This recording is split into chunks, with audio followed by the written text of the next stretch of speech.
अस्सलाम वालेकुम जी। My name is Junaid Javed और आज हम we are going to discuss FLP number 6। इसमें क्वेश्चन नंबर 1 हम करने जा रहे हैं। Question number 1 this is from nuclear physics. इसमें 3 तरह की रेडिएशंस हैं। कहते हैं किसके ऊपर चार्ज होता है। एवरीबडी नोज अल्फा और बीटा जो है ये चार्ज पार्टिकल्स हैं, gamma particles are neutral. Next question, question number 2। Question number 2 के अंदर है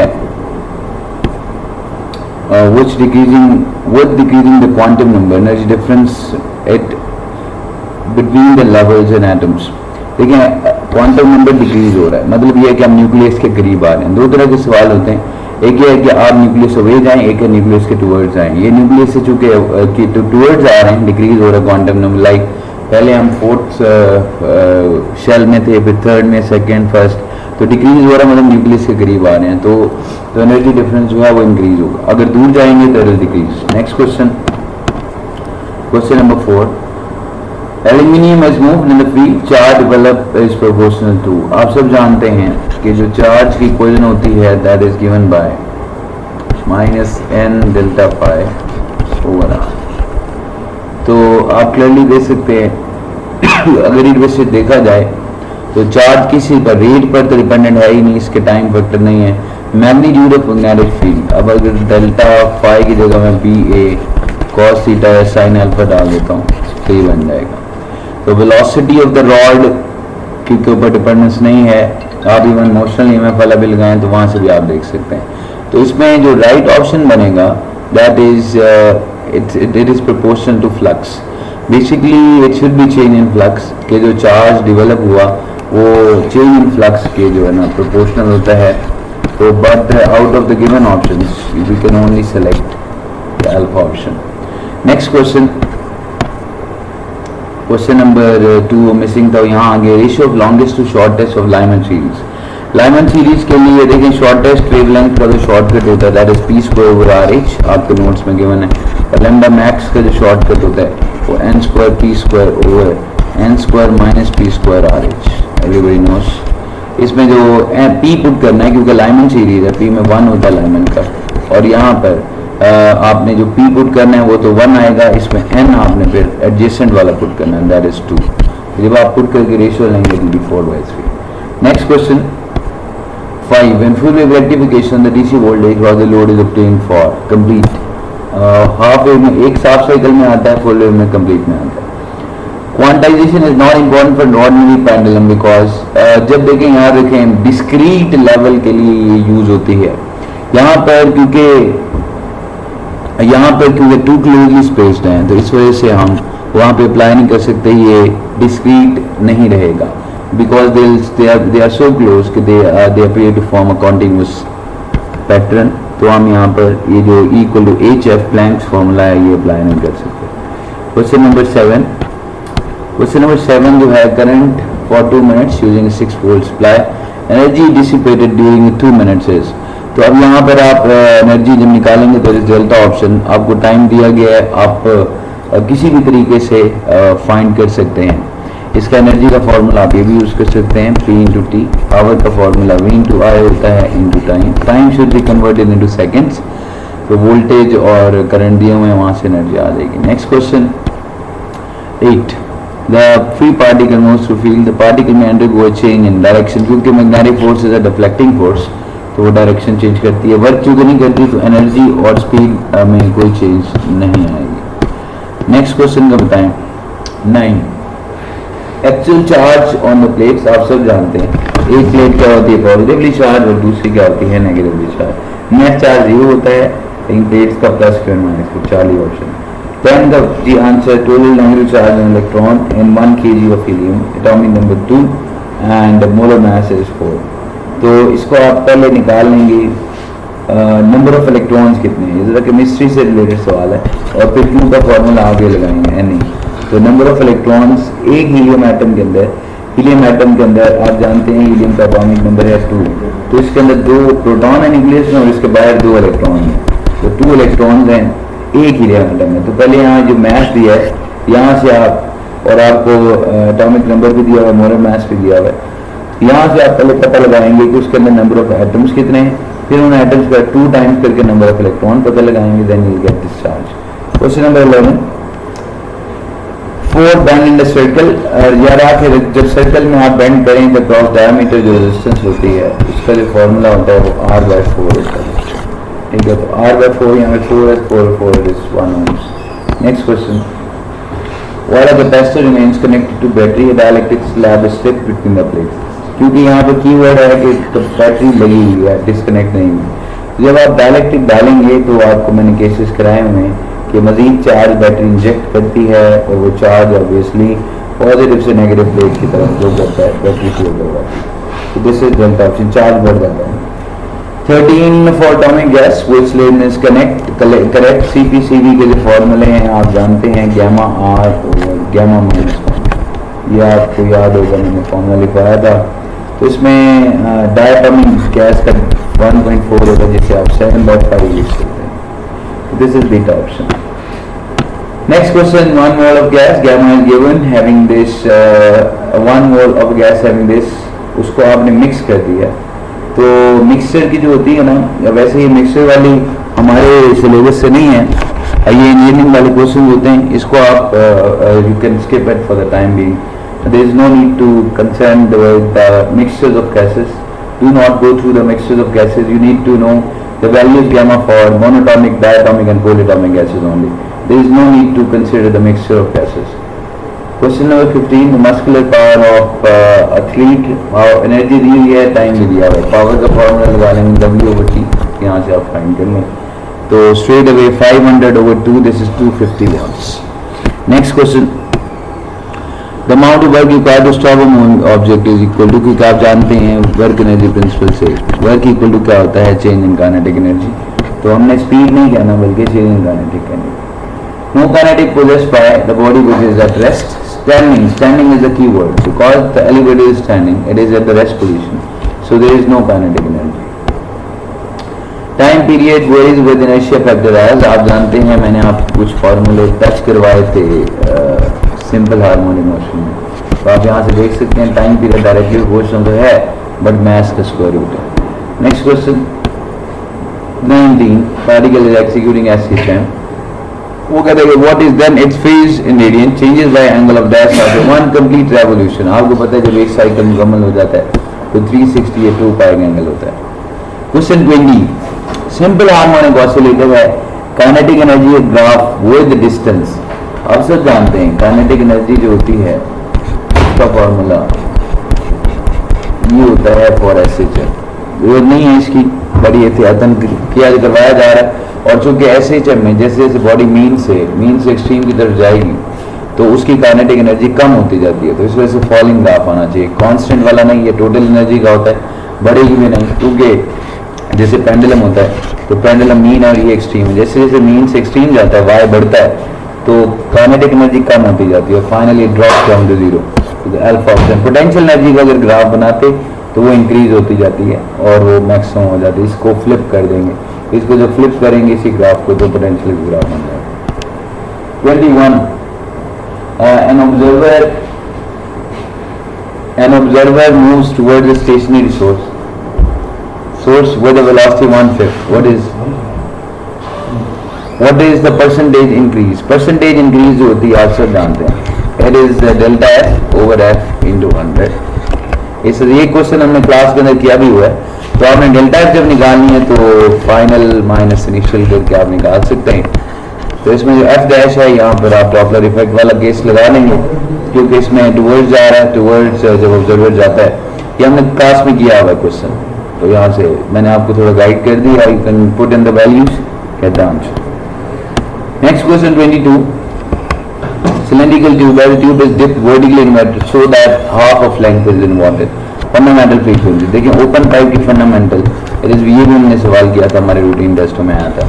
नई जो होगी, क्योंकि जब पाइप वाटर में डिप हो गया है, दिस इज वाटर यहाँ पर सारा, जब आपने पाइप को पानी में डिप कर दिया है तो उसका एक एंड क्लोज हो जाएगा, ये वाला it will become a close pipe और लेंथ पहले से हाफ हो गई है। तो आपने इसी लिहाज से फॉर्मूले में 2L डैश, और क्योंकि क्लोज पाइप है 2 की बजाय 4 हो जाएगा, तो V/4 लेंथ की जगह by 2 one will solve it, तो F1 डैश बन जाएगी V/2L। ये ओल्ड फ्रीक्वेंसी अगर आप इसे गौर से देखें बन रही है, तो ये V/2L ओल्ड फ्रीक्वेंसी है, तो F1 कह सकता हूँ, जो पहले थी वही अब रहेगी, दैट इज चार्ज। अगर ये 3/4 डिप होता या कुछ और सिचुएशन होती तो फिर उसके अकॉर्डिंग करेंगे। हमने ये देखना है, हमने वो लेंथ लेनी है जो बाय एयर के अंदर है, वो वाली लेंथ लेंगे। नेक्स्ट क्वेश्चन 23, काइनेटिक मोमेंटम दिया हुआ है, काइनेटिक एनर्जी का फॉर्मूला इट इज P²/2m। इसमें आप वैल्यूज डालें, आंसर आएगा alpha. 24, the force is F, velocity is V power, it is so simple. Next question 25, a body of weight W is hanging on a string which extends its length and the work done extending is, आप जानते हैं work का formula वैसे होता है half into F into x. वैसे तो आपके एक्स स्क्वायर होता है, बट आप जो बेसिक फॉर्मूला एफ डी होता है, क्योंकि इसमें एक्सटेंशन हो रही है तो एवरेज लेनी पड़ जाती है, इनिशियल 0, फाइनल एक्सटेंशन एक्स या डी या एल जो भी उसने कहा, तो एवरेज की वजह से हाफ आ रहा होता है, हाफ एफ एक्स कहते हैं, या इसको आपके एक्स स्क्वायर कह देते हैं, या हाफ एफ स्क्वायर और एक्स कह देते हैं इसको रीअरेंज करके। तो चूंकि यहाँ पर एक्सटेंशन को एक्स की बजाय एल कहा गया है, तो यहाँ पे हाफ और वेट एफ की जगह डब्ल्यू आ जाएगा, तो हाफ डब्ल्यू इंटू एल आ जाएगा, तो ये हमारा फॉर्मूला है। Next 26, slope of potential energy versus position represents, slope निकालना, आप इधर एनर्जी ले रहे हैं और इधर डिस्टेंस ले रहे हैं पोजीशन, तो इसकी स्लोप आप जब लेंगे E/x, आप जानते हैं कि एनर्जी का यूनिट क्या होता है, अगर आप यूनिट से देख लें एनर्जी का न्यूटन मीटर और डिस्टेंस का मीटर, तो कैंसिल होकर न्यूटन फोर्स वाला यूनिट आ रहा है, तो यहीं से भी आप चेक कर सकते हैं। This is B option.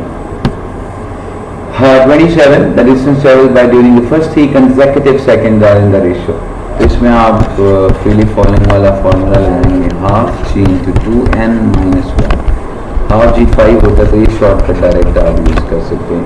Freely following body distance cover during n second, तो S1 ratio S2 ratio S3, आप 5 into 2 minus 1 1, 5 into 4 minus 1 3, 5 into 3 2 into 3 6, 6 minus 1 5, तो ये मान लो 5 से जब कैंसिल करेंगे तो ये 1 रेशो 3 रेशो 5 आ जाएगा। अगर इनिशियल वेलोसिटी भी हो, क्योंकि यहाँ पे तो हमने ये कंसिडर किया कि बॉडी स्टार्टेड फ्रॉम रेस्ट, अगर इनिशियल वेलोसिटी भी दी जाए, थ्रो किया जाए, तो यहाँ पर इनिशियल VI भी ऐड हो जाएगी। Next question 28, its maximum height reached by it will be, वो कहता है कि object is projected with this velocity, velocity of the object at the maximum height, क्योंकि मैक्सिमम हाइट का वर्ड आ गया है, तो वहाँ पर क्योंकि वर्टिकली थ्रोन ऑब्जेक्ट है, तो velocity at highest point 0। Next question का बताएंगे, question 29, vertically upward so that it covers same distance 5th and 6th second, again इसमें आप ये वाला लगाने फॉर्मूला 2n minus 1, तो इसकी वेलोसिटी कितनी होगी, अब क्योंकि यहाँ पे इनिशियल वेलोसिटी भी है, तो आप इनिशियल को भी ऐड कर देंगे, तो यहाँ से आप फाइंड कर सकते हैं। आप यहाँ पे n की जगह 5 दो इक्वेशंस बनाएं, S5 इक्वल टू S6, इसमें दोनों में वैल्यूज डाल, इधर भी इधर भी इसको सॉल्व करके you can find out the initial velocity. तो इनिशियल वेलोसिटी वैसे याद भी लोग रख लेते हैं, विच इज 49, तो but you can solve it as well, तो दोनों डिस्टेंस को इक्वल रखें and then you can solve it, और इसको इक्वेशन ऑफ मोशन से भी कर सकते हैं, इक्वेशन ऑफ मोशन से करेंगे तभी आ जाए। A body is projected, kinetic it is for 3/4 of its initial kinetic. What is angle of projection? Theta निकालना है। आप जानते हैं kinetic energy at the top that is given by this formula.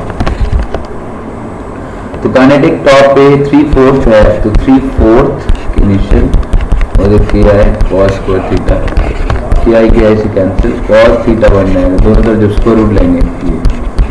अब आप जानते हैं cos √3/2 कब होता है, 30 डिग्री पे, this is 30 degree. Next 31, velocity vector and acceleration are related as perpendicular, आप जानते हैं वेलोसिटी कहाँ होती है, this is along the tangent, और एक्सेलरेशन किधर होता है, टुवर्ड द सेंटर, तो ये A है, ये B है, they are perpendicular. Non UCM में परपेंडिकुलर नहीं होते, क्योंकि नॉन यूसीएम में 2 एक्सेलरेशन होते हैं, आपको करवाया था, टेंजेंशियल भी सेंट्रीफ्यूगल भी, तो उन दोनों का जब नेट रिजल्टेंट आप बनाएंगे तो that is neither at 90 degree nor parallel. Next question ji,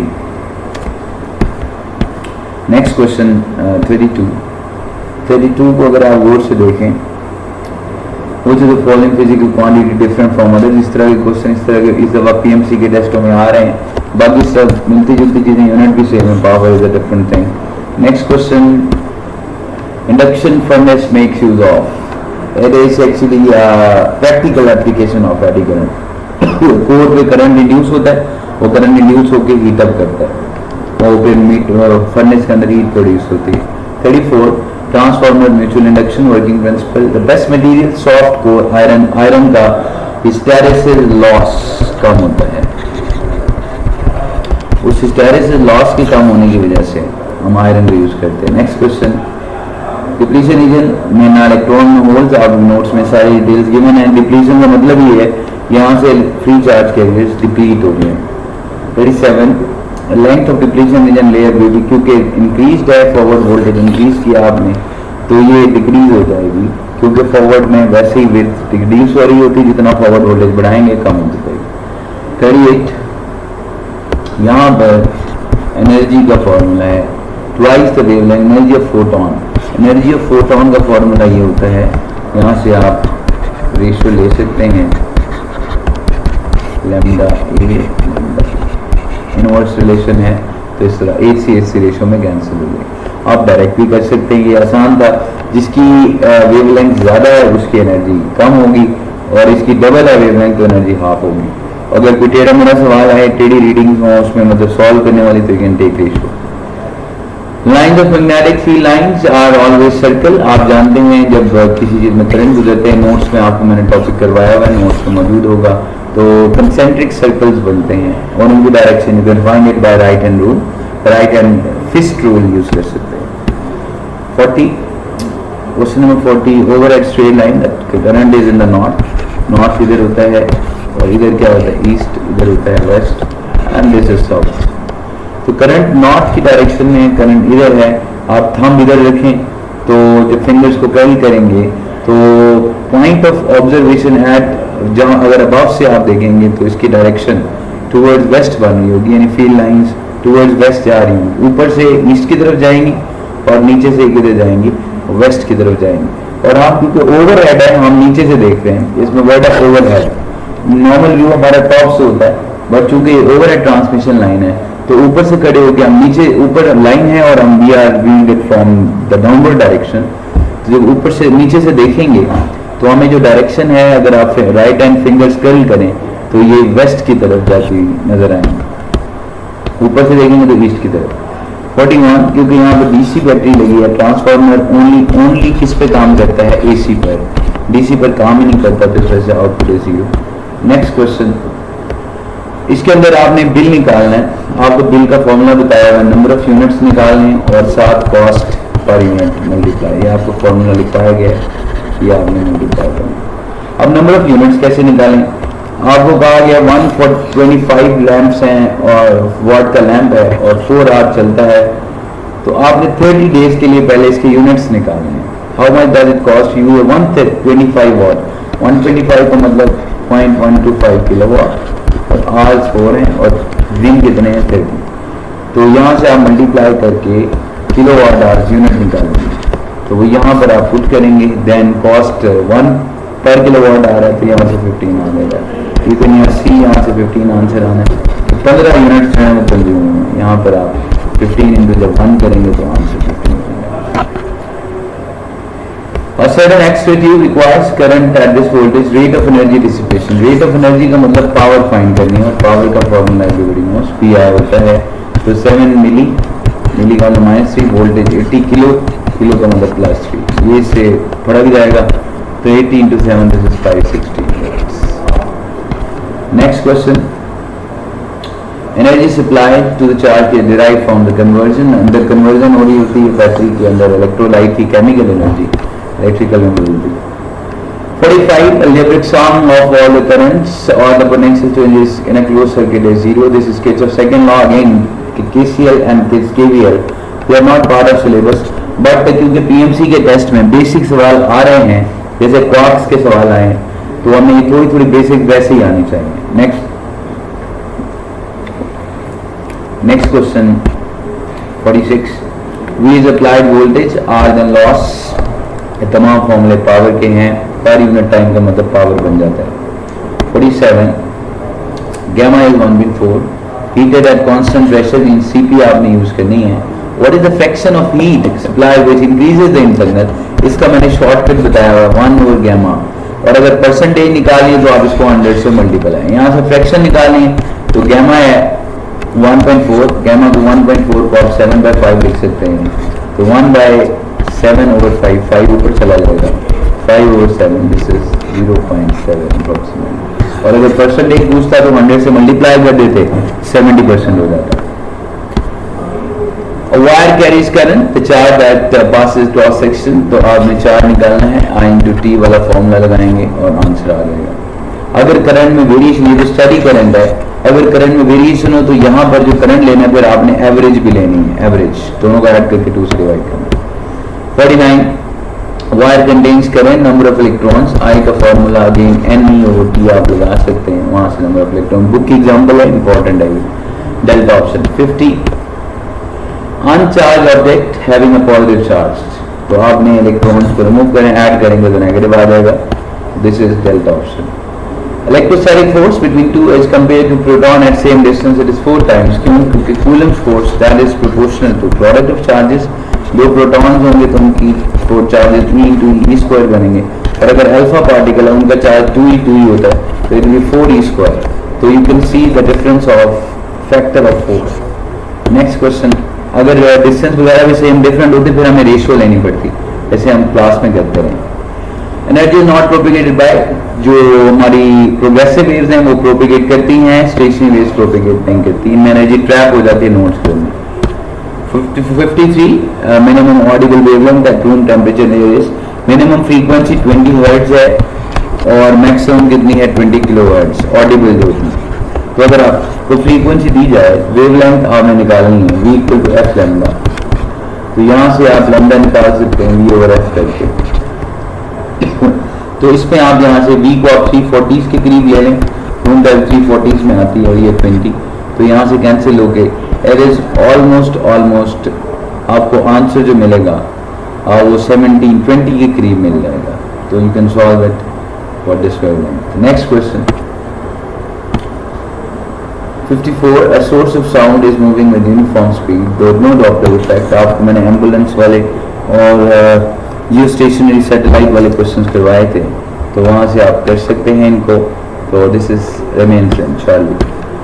55, if the kinetic energy increases by 0.1, momentum increases by, it is a factor of, ये आपको शॉर्टकट बनाना आना चाहिए, इसमें जो फॉर्मूला लगेगा that is P square over 2m, इसको आप rearrange कर लें तो मोमेंटम बन जाएगा 2me स्क्वायर। तो यहाँ से आपने तरीका क्या रखना है, परसेंटेज चेंज इन मोमेंटम निकलेगी delta P over P into 100, delta P की जगह P dash minus P over P into 100, यहाँ से निकलेगा ये। तो आपने क्योंकि परसेंटेज 0.1 इंक्रीज किया, 0.1% का मतलब है 0.1 ओवर 100, तो वहाँ से आप न्यू मोमेंटम निकालेंगे, then you will solve it. तो it is a bit lengthy calculation, but ये 0.05% आंसर आ जाता है। आप इसको 5/10 कर सकते हैं, 0.5 का फैक्टर लगा। Next question 56, last question, which is the following physical quantity different from others, तो ये अगेन रिपीट हुआ question, it is power. Thank you very much.